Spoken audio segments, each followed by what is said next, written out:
संग घूमिन, सीता मैया संग माया। हनुमान जी संकट मोचन, भक्त मन के राखवैया। राम दुआरे तुम रखवारे, होतन आज्ञा बिनु पैसारे। राम दुआरे तुम रखवारे, होतन आज्ञा बिनु पैसारे। जय बजरंग बली गूंजे, कट जाते बली गूंजे, कट जाते संकट भारी। लंका में जब रण है छिड़के, गूंजे जय श्री राम के नाम।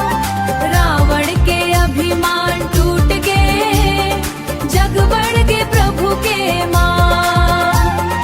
जग बढ़ के प्रभु के मान, अरे जग बढ़ के प्रभु के मान। सिया राम मैं सब जग जानी, करो प्रणाम जोर जुग पानी।